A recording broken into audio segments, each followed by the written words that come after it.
Hey there, everybody. Welcome back to the Purplatypus is the name, and today we are looking at how the merchant has changed from Octopath Traveler 1 to Octopath Traveler 2, and this cord keeps getting in my way. But this class actually, I feel like, has gotten some of the most changes, but still has a lot of its iconic stuff, but some pretty significant changes as well. So let's go ahead and first we're going to take a look at the skills here. I have the skills of the Octopath Traveler 1 right next to me. That way we don't need to accidentally forget anything. First and foremost, the thing you're going to recognize is that we do not have a wind. We have no wind damage. Trade winds and trade tempest are very iconic. I feel like Tressa abilities. Wind damage to a single foe, wind damage to all foes. Instead, we have nearly no elemental abilities here at all. In fact, I do think that this is going to be an elemental ability here. I don't have perfect knowledge because obviously this is still the demo. So again, we're going with basic knowledge, but not everything. But these anyway, sorry. I got distracted here. I was like, EX skills. Do they tell me what they do? No, but this one doesn't tell me what it does. But because of the symbol, I'm assuming it's some sort of fire-based thing. But we have fire now. Deal fire damage to a single foe. So no AoE. That's no AoE element, at least at the start of the game, which is a little lame. But also at the same time, I do think that it is, I don't know. It's kind of cool. Fire is cool, but it feels like a downgrade. So we do have collect, which is the same as from the first one. Although I believe you start with collect in Octopath Traveler 1. Maybe not. Maybe this is one of the ones I just always pick up first because I like it. But we have a few really cool things here. So rest is exactly the same. This is collect and rest are basically the ones that did not change at all. And donate BP. Donate BP is basically exactly the same as well. I think they increased the SP cost a little bit, but it's still very low. So it's kind of like, who cares? Now, outside of that, the other abilities have changed a little bit along with the support skills. So first and foremost, my favorite change / addition is right here.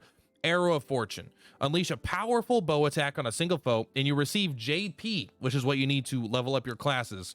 The more damage you deal, the more JP you receive. So one thing to note about this is when you get it, it says you obtain JP, but it doesn't say character specific. So if you're in a party, I believe the JP you acquire will apply to the whole party. So this should be a really great way to advance really quickly through new jobs. If you decide you want to switch a character later in the game, you could use Arrow of Fortune. Potentially have all characters switch to merchants, and just acquire a bunch of JP for their, I mean, at that point, maybe you wouldn't want them all to do that. But point is, you could have multiple characters, like 3 characters, boost 1 character's JP really fast to have them catch up in something you want them to. Also, it says the more damage you deal. This isn't 100% accurate, but it's close to accurate. It is the damage you deal, but it doesn't, you can't deal more damage. Like if let's say than an enemy's maximum or remaining HP. So if an enemy has 10 HP, but you typically get, like, let's say an enemy has 100 HP, you hit them for 100, you'll get like 2 JP. But if an enemy has 10 HP currently and you hit them for 10,000, it's still only going to give you 1 JP because the game is saying you've only dealt 10 damage. You don't deal damage over what they have remaining. So that is something that is worth noting here. That means as the game goes on, though, this is going to get more. Like even in the early game, obviously an hour or 2 into the game, I was getting 7 or 8 JP from certain boss fights because, they're broken. You increase your attack through an item or something, then you do a full charge, and this can hit really hard. It's not a damage dealing ability, but if you're able to, get some farming in as well during a boss fight, then this ability is really good for that. I love this. I use it all the time. But I also am a sucker for this kind of thing. So Ember, kind of unexciting, exactly what you would expect. A little bit of fire damage, grants a little bit of coverage. Obviously, I haven't gotten it because it's like I just don't feel like they need it at this point in the game. Like my physical attack is higher, and but it's gonna be there. You're gonna want it at some point, probably. Just get it eventually, but probably not early. Sidestep, dodge 1 physical attack with 100% success rate. This is, I feel like, kind of an iconic ability in their kit here, because merchants are like, they're pretty darn tanky, and in fact in COTC they're the tanks, the dedicated tanks of the game. I feel like that's pretty good, but not like absolutely, I don't know. In some fights it's going to be insane, in other fights I'm less interested. I am interested to see if you combine that with the counter ability of Hikari, if he will still deal the like if you dodge the physical attack, will he still counter attack? So that could be a really cool thing here. But the other one here that we got is the hired help. Now, before there was only 4 options. Now we got 1, 2, 3, 4, 5, 6. We got 2 more Were there only two? Let me take a look here. Actually, I have this one pulled up as well just to make sure. 1, 2, 3, 4, 5, 5. We have one more. Okay, so mercenary is exactly the same. Unleash sword on all foes, but this also and it grants the increased physical defense to all allies. So I really like this. It's just classic. Everyone's used to this. No change. Ruffian, reduce the physical attack and defense on all foes. So perfect if you're going a very heavy physical team. Even the physical attack is okay defensively, but I feel like lowering the physical defense on all foes with one ability is going to be really good if you're trying to do some sort of AoE clear. Thespian, raise the elemental attack of all allies and restore their SP. This is so good. 2,000 gold to restore your SP of everybody and to raise their elemental attack. Like, I feel like this is Oswald's best friend, you know? Like, you're going to want him here just to make him stronger, let him keep going. Now we're getting to the expensive stuff. 7,000. Unleash a staff attack on all foes and delay their actions. So the staff attack, I don't know how strong that is. I'd be surprised if it's super strong, but the way these work, right? If I go 2 charges or 3 charges, you know, every charge will summon a new guy. So let's do 3 charges here, for example, right? So everyone is it's not just a more powerful attack. It's the same attack multiple times. And so the fact that the staff attack will happen multiple times and each staff attack will delay their action, it's not like a time, like this isn't a combat system. It's still turn-based. They're going to get their thing in the turn no matter what. Sorry, Oswald. Keep sleeping there, please. Maybe in the next video. Maybe in the next video we'll get you. So like I don't know if it matters that it hits multiple times, if it'll keep delaying their action like not over multiple turns, but if it will like knock them down 1, knock them down 2, knock them down 3, knock them down 4, or if the first one already knocks them to the end. Beastling, unleash a physical attack. So this is no element or, you know, no weapon type, a physical attack on all foes and reduce the shield points regardless of their weak points. Again, so if you charge this up to 4, that means this will break 4 shields, unless this one's different, but I don't think it would. So you, for 15,000, which is expensive, you could do an AoE, break 4 shields to everything. Now that is a huge, obviously you're spending a ridiculous amount of money. This is probably a mid to mid-late game ability, but I feel like this could be pretty hard to replace purely from a shield breaking power standpoint, especially if you got all the BP to spare, which merchants tend to have excess BP for the support skills we're going to get into in just a second here. Veteran soldier, unleash. Oh, also the latent ability of this guy is just give himself full BP. So if he has 0 BP, he'll go up to boom, all 5. So worth keeping that in mind. Veteran soldier, very similar to the veteran soldier on the last one. The only difference is instead of unleashing a powerful sword attack, it unleashes a powerful attack on all foes with various weapons. So I don't know if this means each boost level is going to summon a different guy with a different weapon, or if one guy is going to make multiple attacks. But this overall seems like a buff. It's not just sword, it's multiple weapons. And I just like that in general, but might as well take a look at the Arrow of Fortune here. It's kind of a cool little ability. You can see we got 4 JP just for that normal enemy. And then after this fight, let's go ahead and jump into the support skills and see exactly how those changed. Go ahead and do a and then we'll get into the path actions and how they changed and why they're very interesting. So like I said, there's a lot of changes. Definitely worth just noting, keeping them in mind in general. Overall, I would say all the classes have been better and more interesting. Definitely more interesting. More powerful, probably. But not for sure. In all cases, I suppose. But okay, let's go ahead and take a look here. We go to skills, learn skills, and we can just come down here. Even though we don't see what they're called, we can see exactly what they do. So grows on trees. This is the one we get first. This was the second ability I think you got. Number of skills unlocked. Yeah, we used to get a 25% chance to not consume items. That is gone. Now you just get extra money, period. Additional stacks do not have an effect. So you have this on one character, you're set for the rest of the game. On this ability.